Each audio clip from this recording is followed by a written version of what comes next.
다음에 이어서 서술어로 넘어가 볼까요? 두 번째는 서술어로 넘어갈까 합니다.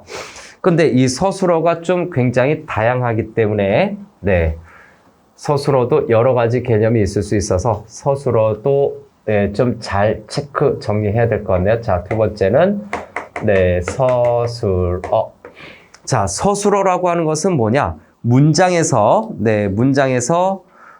주어의 동작, 성질, 상태, 행동 이런 것들을 좀 나타내는 것이죠.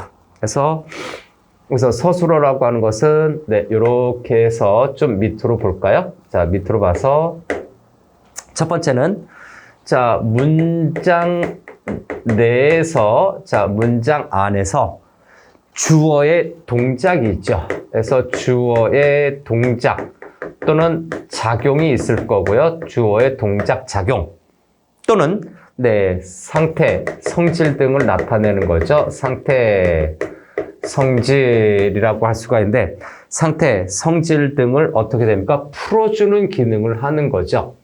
상태, 성질 등을 상태, 성질 등을 풀어주는, 의미상 풀어주는 거죠. 의미상 풀어주는 기능을 하는 성분이 바로 서술어다. 풀어주는 기능을 하는 성분이 서술어다.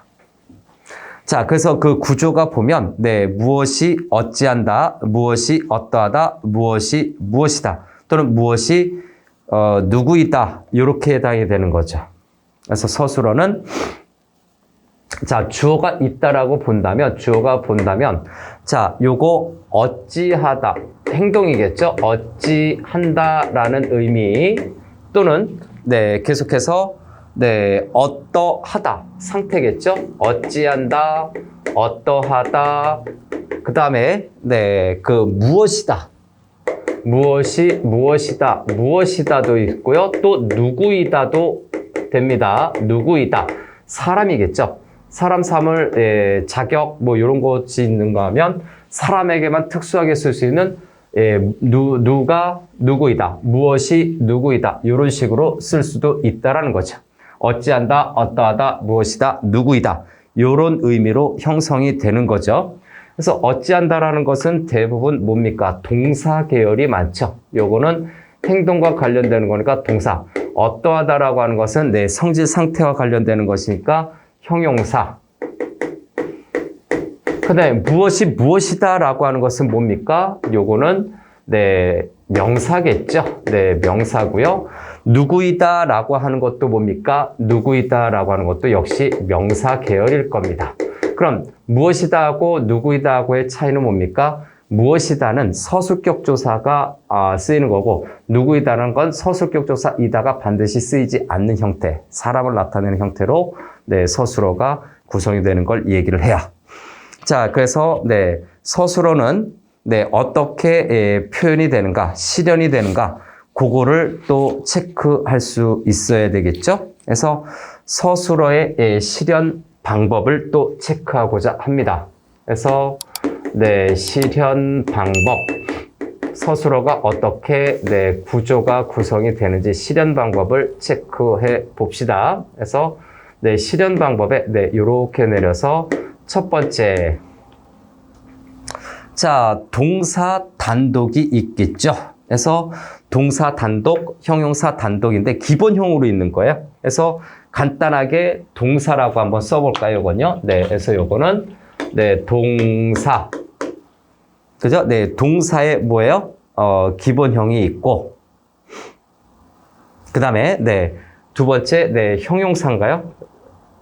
두 번째는 성질 상태를 나타내는 거니까 형용사라고 체크합시다.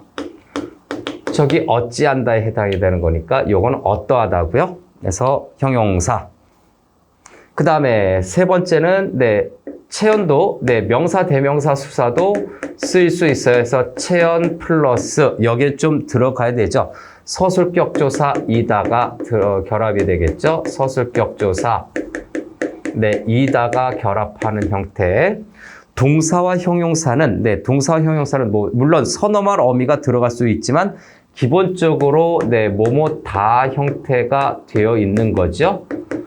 종결 어미가 다를 예시를 든 것뿐 뭐 의문형이라든가 청형이라든가 명령형 이런 거 서술어의 어말 어미 형태로 어말 어미 형태가 좀 다양하게 쓸 수 있어서 요거 기본형이 동사의 기본형, 형용사의 기본형이 기본형이 쓰일 수 있다. 그 다음에 명사에 요건 명사겠죠. 명사에 서술격 조사가 붙는 것도 서술어가 되는 가장 좋은 방법. 그 다음에 요 체언이 나왔으니까 만정인데 요 명사 단독으로 있는 경우도 있어요. 그래서 체언 단독인데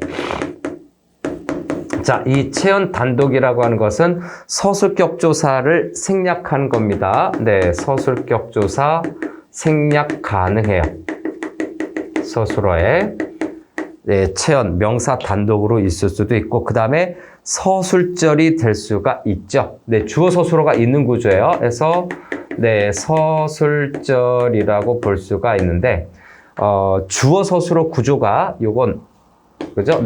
주어 플러스 서술어 구조가 주어 플러스 서술어가 한 개의 서술어 기능을 할 때, 한 개의 서술어가 될 때 서술절도 서술어가 될 수가 있다. 그 다음 6번째 하나 더 들어가요. 6번째는 여기에서 이제 좀 전체적으로 좀 요 서술절과 비슷하지만 또 다른 게 본용언과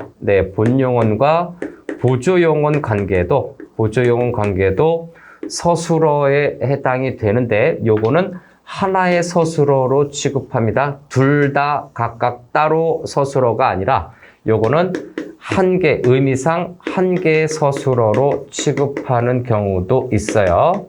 한 개의 서술어로 취급해야 한다 라는 점이죠. 그래서 서술어도 일단 가볍게 간단하게 좀 끝냈습니다. 그런데 서술에서 여기에서 끝나느냐? 그거는 아니고요. 그건 아니고요. 서술어의 자릿수가 여기서 좀 딸려오죠. 그래서 서술어에서 실현 방법에 이어서 컨퍼런스로 좀 들어갈까요? CF로 들어가서 서술어 자릿수. 서술어가 문장의 핵심적인 의미를 구성하기 위해서 반드시 필요로 하는 문장 성분의 개수를 서술어 자릿수라고 이야기를 합니다. 그래서 서술어 자릿수 또 차근차근 체크해 보겠습니다. 서술의 자릿수. 그래서 쉽게 얘기하면 서술의 자릿수는 자, 그 개념 자체는 서술어가 반드시 갖춰야 하는 문장 성분의 개수죠. 서술어가 의미의 완결성을 해서 반드시 갖춰야 하는 하는 아니라 하는이죠. 하는 문장 성분의 개수를 서술어의 자릿수라고 합니다. 요게 일반적인 개념이죠. 자, 달리 얘기하자면 여기에서는 우리 앞에 주어, 목적어, 보어, 서술어를 얘기했을 겁니다. 그래서 주어, 목적어, 보어가 있는데 이 서술어는 아니고요. 그 다음에 잊지 말아야 될 게 아직 제대로 꺼내지는 않았죠. 필수적 부사어도 있거든요. 필수적 부사어도 기억해야 돼. 이거 주성분에 해당이 되는 거죠. 주목보 필수적 부사어 중에서 꼭 필요로 하는 문장의 개수다. 문장 성분의 개수다. 부사어 중에서 꼭 필요한 문장 성분의 개수. 이렇게 정리할 수 있죠. 문장 성분의 개수다. 이렇게 다시 재정의할 수도 있어요. 근데 이 중에서 주의할 점은 뭐냐면 아무리 그래도 반드시 필수적으로 반드시 주어는 필요하기 때문에 몇 자리든 간에 필요하기 때문에 최소 한 자리 이상부터 세 자리까지 나오는 거죠. 그래서 한 자리부터 최대 세 자리까지 서술어는 자릿수를 필요로 합니다. 그래서 체크해 볼까요? 그래서 요거의 자릿수의 그 종류라고도 할 수도 있고 구성이라도 볼 수가 있는데 종류를 좀 보겠습니다. 종류로 보면 자, 첫 번째 한 자리 서술어가 있겠죠. 그래서 한 자리 서술어. 서술어가 중심 의미를 갖추기 위해서 반드시 필요한 문장 성분인데 이 한 자리 서술어는 당연히 주어가 필요하겠죠. 한 자리 서술어는 주어 단독으로 봐야 돼요. 주어가 필요하다라고 정리하면 됩니다. 주어만 필요할 때 한 자리예요, 사실은요. 그래서 주어만 필요한 것인데 요것은 형용사하고 뭐 동사 여러 가지가 서술어로 쓰이더라도 주어는 하나 반드시 있어야 된다. 다음에 두 번째, 두 자리 서술어죠. 여기서부터 슬슬 이제 좀 나뉘기 시작하죠. 두 자리 서술어. 자, 주어, 요건 좀 조합이 있어요. 요것도 두 자리 서술에 좀 조합이 있는데, 두 자리 서술은, 말 그대로, 두 개의,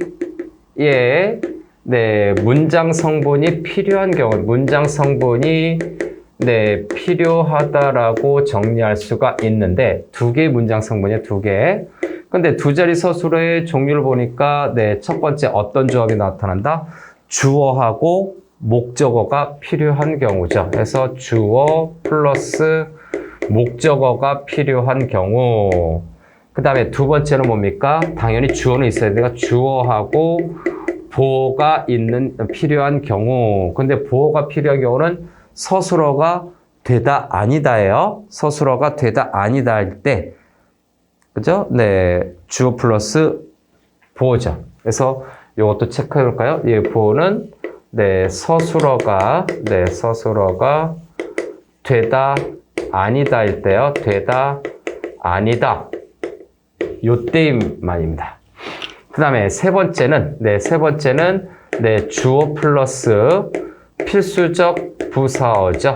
필부라고 얘기하죠. 필수적 부사어의 조합이 필요할 때도 있어요. 필수적 부사어.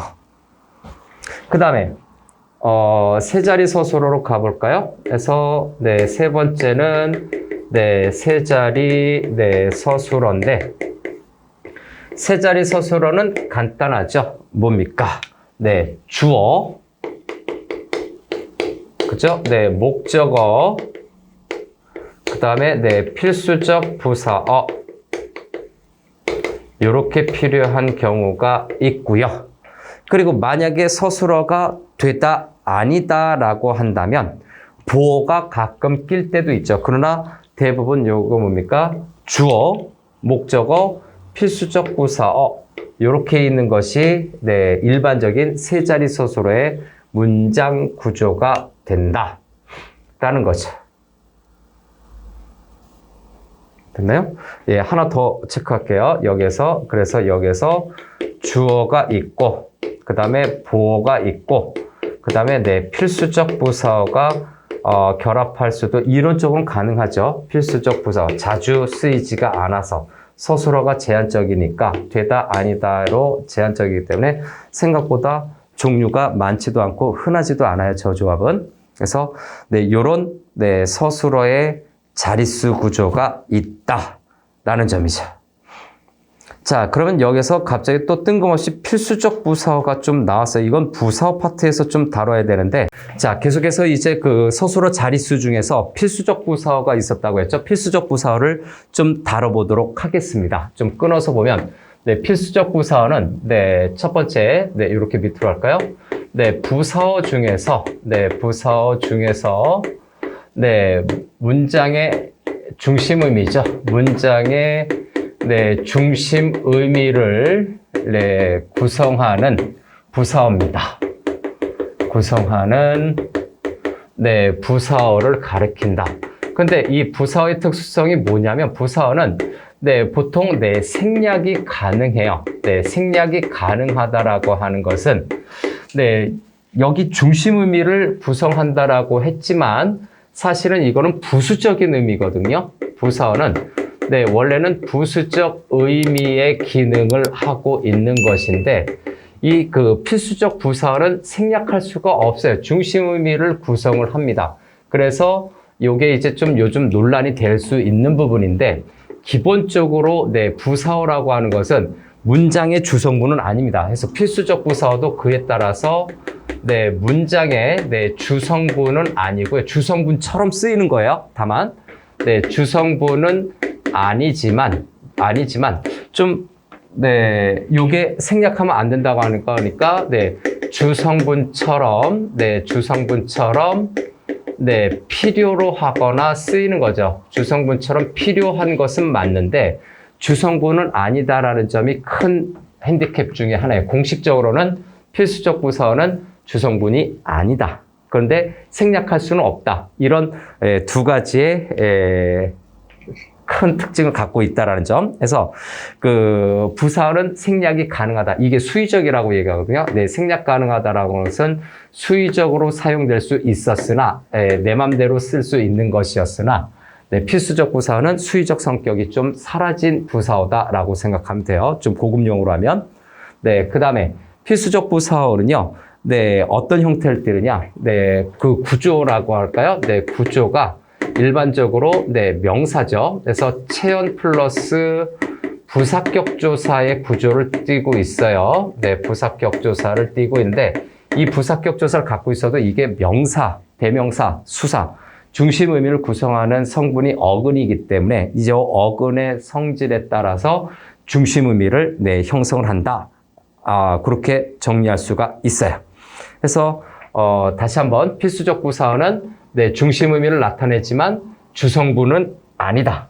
주성분은 아니다. 요거 조심해야 되고요. 그 다음에 구조가 체언 플러스 부사격 조사이기 때문에 얘가 의미상 필요한 부분이죠. 그래서 의미상 네, 필요한 부분이 바로 요 어근에서 비롯이 된 것이다. 라고 간단히 좀 정리 좀 하겠습니다. 그 다음에 서술의 자릿수를 좀 얘기했었는데 서술의 자릿수는요.